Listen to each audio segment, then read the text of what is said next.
Well, hello and thank you for joining me for another Alex on Tech and TechAdvice.live video interview. I'm here at the Sydney International Watch Fair, Artisans of Time, Intercontinental Double Bay on day one. I'm here with Pascal Béchu, the VP of Sales for Arnold Son, 1764, an incredible connection to Australia, and also Angelus, but we'll talk about that in a moment. Pascal, welcome to the program.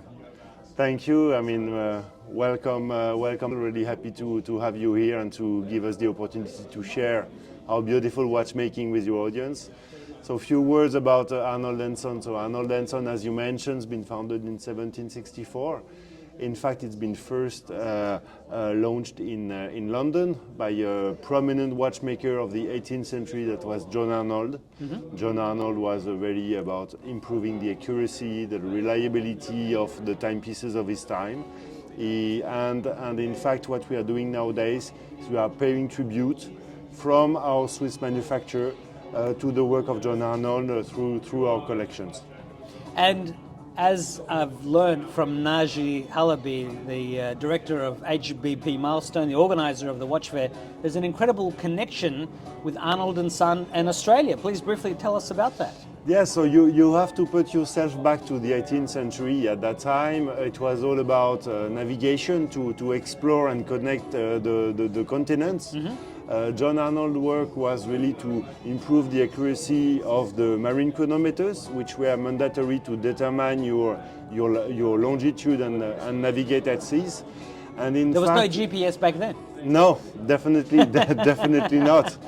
And in fact, the work of John Arnold has been so much praised that he equipped a couple of navigators, including James Cook, in his journey and exploration of the Pacific. So definitely we have a strong connection with Australia, and this also dates back, of course, to his connection to the British Empire, and he also provided a couple of his timepieces to the kings.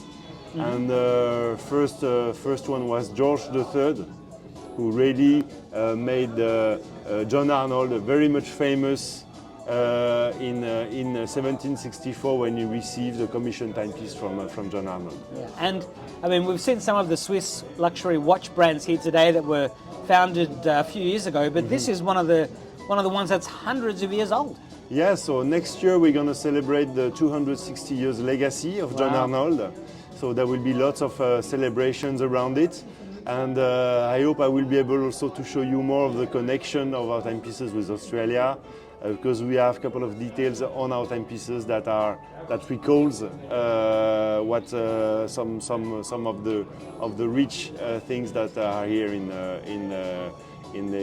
the island. Well, let's have a look at some of the watches from Arnold Son.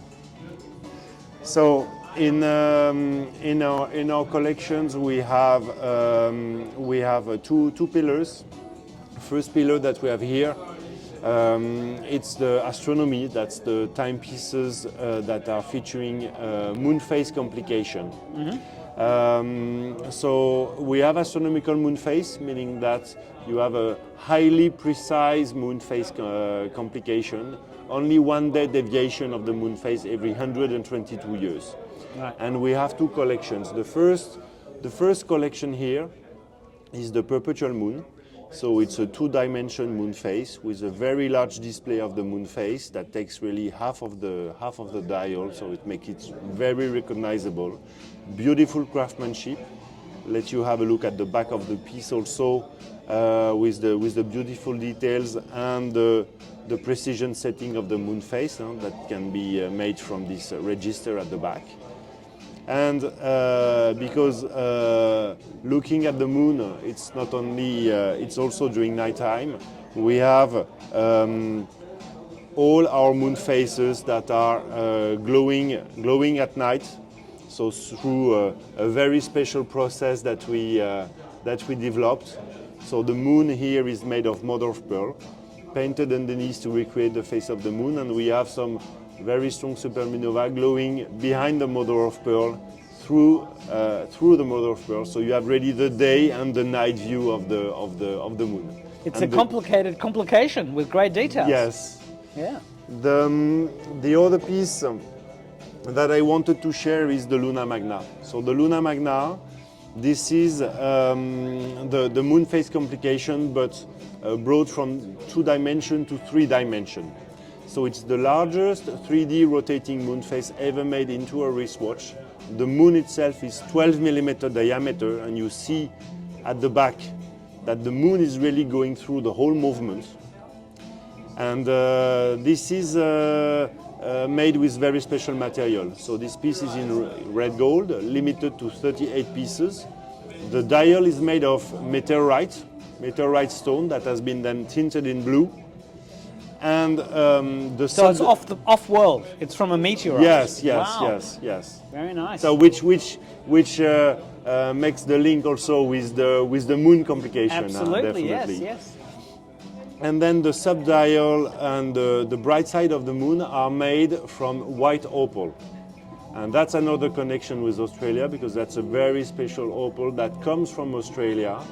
It's we had to check for a white opal that had no vein, no imperfection, and that we can polish and provide a really beautiful, clear white on the dial.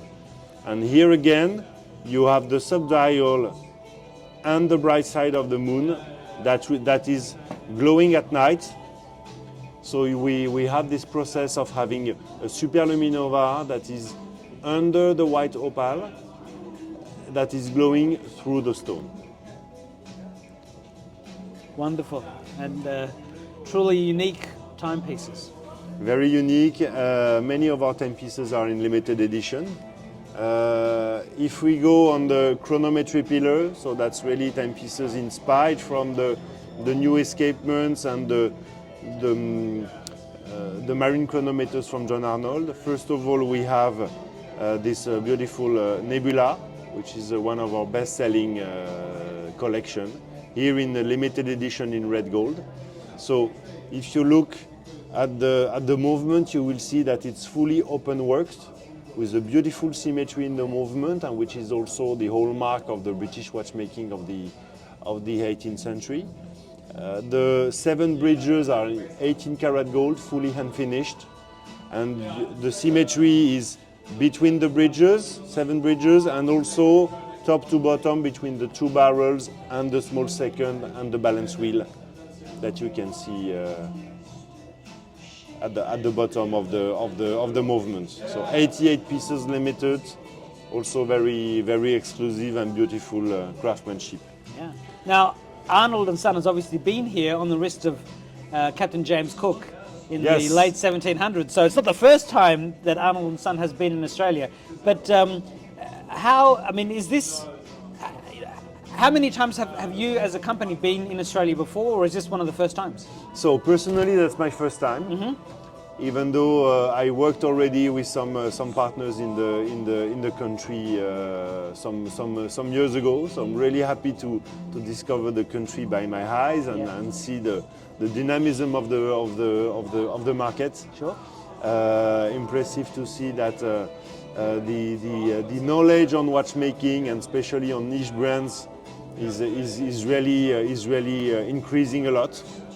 We are happy to share some of our really high-end timepieces. Here you have a flying tourbillon in limited edition, 88 pieces. You find again the white opal stone on the subdial, which really becomes also our signature on many of our timepieces. I wanted to highlight here the slimness of the timepiece. So you have a movement that is less than 3 millimeters. The whole timepiece is 8.3 millimeters in terms of thickness, including the crystals. And at the back, you have a beautiful finishing of the movement. Another connection with the British watchmaking from the 18th century is the 18 karat gold bridge of the tourbillon, fully hand engraved. That's really a stunning timepiece. And then a new release, so that we are happy to share for the first time during the fair.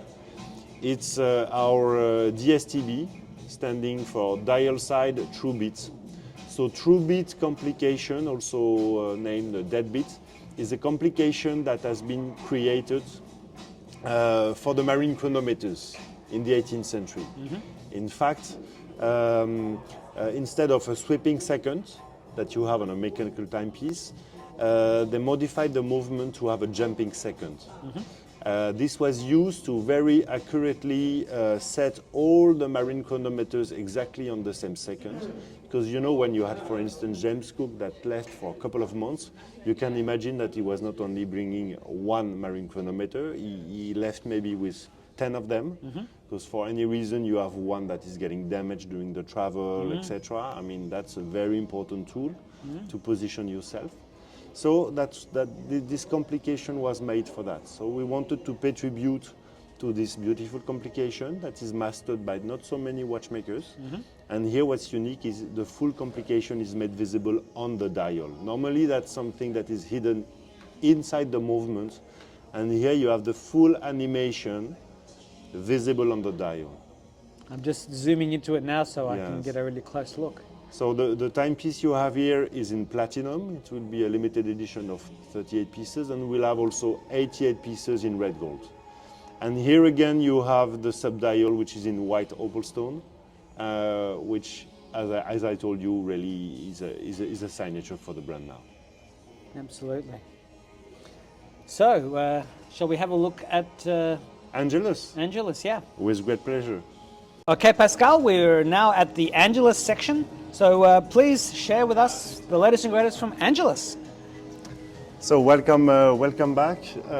Angelus is a brand that is dating back to 1891. It's been founded in Le Locle. Not as old as Arnold Son, but still hundreds of years old. Yes, and Swiss from the beginning, I would say. Yeah, wonderful. So the brand was extremely famous for a couple of its movement and complication, including long power reserve movements, chronograph, of course, minute repeaters, and the brand equipped a couple of famous brands with its movements. So like Tiffany's with long power reserve movement, Panerai, the first chronograph from Panerai were equipped with Angelus movements as well. Wow. And the brand has been fully relaunched more than 10 years ago, with now a fully verticalized also manufacture. So all our movements are fully made in-house, developed in-house, designed in-house. And now we are expanding the collection. We started first only with tourbillon, and since last year we are reconnecting the brand also with its glorious heritage with the chronograph timepieces. And last year was the 80th anniversary of the chronodate, the first chronograph featuring a date and afterwards featuring also a full calendar. And we wanted to come with a new collection that pays tribute to this timepiece from 1942. Wow. So we first launched last year some limited edition, and now we are coming with some permanent references. So the idea was to work with a very modern case, very modern movement, and the movement of course has been upgraded also with nowadays knowledge of the watchmaking industry. So the movement is not anymore manual, it's automatic. So proprietary movement with a column wheel with vertical clutch, 60 hours power reserve. A beautiful modern finishing at the back of the movement. And the case also is very complex. You see from the side you have a carbon composite container, and the black part that you see behind the titanium. Around it you have 11 different components of carbon and titanium that makes the construction of the case. And the dial is very faithful to the original timepiece. So you have a pointer date, so meaning that you read the date on the flange, like on the original timepiece from 42. You have two very large counters. That was also one of the speciality, what we call the bicompax chronograph. and even the font is very much inspired from the original timepiece from 42. But of course, brought in a very modern way. And what we did this year was also to introduce now a new titanium bracelet that brings really the timepiece to another category of products. So I would say on one side you have the rubber straps that makes a very sporty chronograph. And then here you have a fully integrated titanium bracelet into this case that makes a very sport chic timepiece, which is a very strong trend around among the watches, the watch brand those days. And we have a very nice feature which in fact allow you to convert the piece instantly from this titanium bracelet to the leather, the rubber strap. So you see here you have the very modern contemporary version of the piece, and I'm going to show you also how easy it is to bring the bracelet onto the titanium and carbon case, and you see it fits perfectly, fully integrated. Effortless. Wonderful. So that's a very strong collection for us. Angelus is manufacturing around 350 pieces, so we have approximately 200 pieces made from the chronodate collection. We still have the tourbillon. So here you have it's a limited edition of only 18 tourbillons made worldwide. That's really one of the last one available on the market. What's unique with this piece, you still have the construction combining carbon and gold. And the movement also is made of carbon and gold. So the main plate of the movement is carbon fiber, so extremely complicated to manufacture. And the whole movement then is mounted, piled up on this main plate of the movement in carbon fiber with gold bridges. And you see it offers really a beautiful deep dive into the mechanism. Really stunning timepiece, very unique in its design. And you have a beautiful 3D effect of the movement into the case with the flange and the indices that invite your eyes to deep dive into the movement. Wonderful. Very nice. And the last collection that we launched this year, it's the collection called La Fabrique. So La Fabrique stands for the manufacturer in French. And here the idea is to come every year with one or two limited edition of a product that is directly inspired from our archives, from a vintage timepiece from Angelus. And we started first with this very iconic medical chronograph. So it's the doctor's watch, which dates back to 1962. So you have a mono pusher chronograph, so only one pusher to start, stop, and reset the movement. And then you will see on the side that you have two scales. So one is for the pulsations, and the second one is for the respiration, for the breathing. So it was really a tool watch for doctor, and we really made a design that is very faithful to the original. At the back of the piece, you have a stunning movement that in fact that is not the original movement from the timepiece from 62, but it's a movement that has been created by a company in the 90s that was called THA. It was a company that made a couple of movements for for other brands like Breguet, like Cartier, like Ulysse Nardin, or Van Cleef & Arpels, for instance. And it was a company founded by three young at that time and very talented watchmakers that were François-Paul Journe, Vianney Alter, and Denis Flageolet. So very much respected watchmakers. And they created this monopush chronograph that equipped some of the Ulysse Nardin monopush chronograph from the 90s and the legendary Tortue monopush chronograph private collection from Cartier.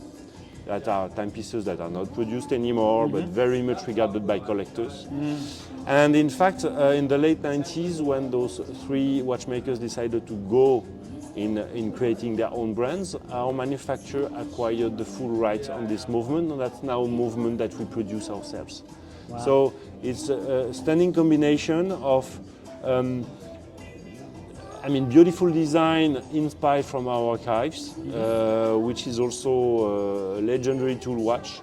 And on the other side, a beautiful movement created by three very important watchmaker of this century.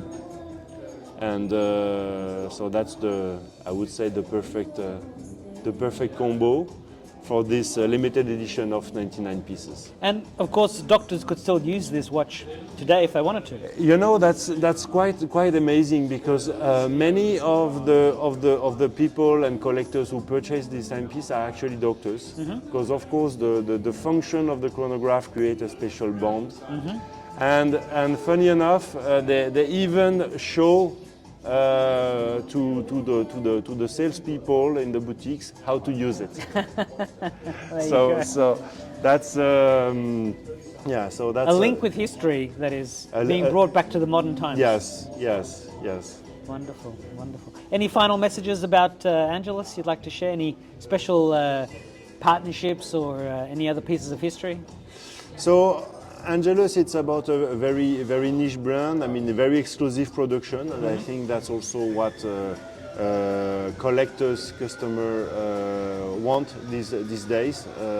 Something with a strong identity, with a strong pedigree, but which is with lots of craftsmanship, and not something made in big series. Yeah.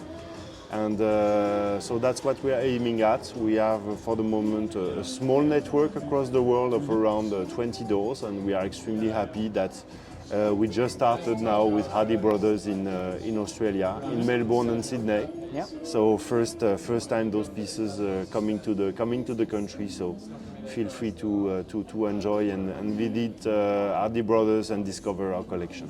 And of course, I'll be publishing this later tonight on Thursday, the 2nd of November.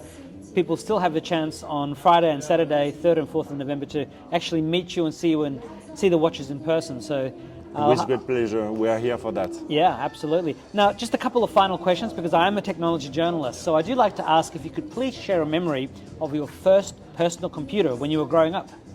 Sure. So I remember quite well, and it was an Amstrad. Yeah. CPC 464, yeah, which was the beginning of the gaming computer, yes, but used it a little bit also to do very basic programming.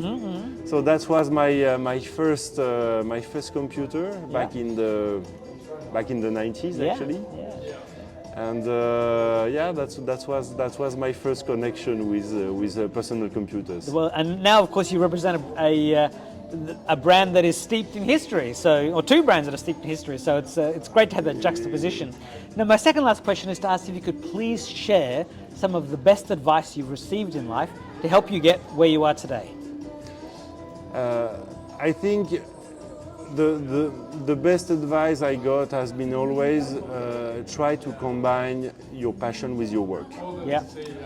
And that's what gives you really, the red line. And I was personally passionate about fine arts, which became in fact passionate about craftsmanship. And that's the reason why I came into what's called now the luxury goods industry and the watchmaking, It was not for the sparkling of it. It was really for the beauty of the product. Yes. And having the passion to share those beautiful products with the public. So I would say, find your own path. Can be related to sports, can be related to other passions that you have, but when you manage to connect it with your academical background, the combination of both will make that you will be for sure successful in your business endeavors. So Pascal, what is your final message to the viewers and the readers? That's, I mean, watchmaking is about big brands. It's about mainstream brands. I mean, that represents beautifully the art of watchmaking. But there's many also hidden treasures, smaller companies that have a very, very beautiful history, that make little production of products. And I think nowadays it's also a lot about small production, craftsmanship. Always use the comparison, you know. Why going for a beautiful picture when you can get the painting? Yeah. That's, I think, probably the analogy we could find in our watchmaking world nowadays. Absolutely. Well, Pascal, thank you so much for your time. I wish you the best of success with the rest of the watch fair and for the market in Australia and globally. Thank you very much for joining us and for sharing our passion with your public. Thank you. Thank you. Bye-bye.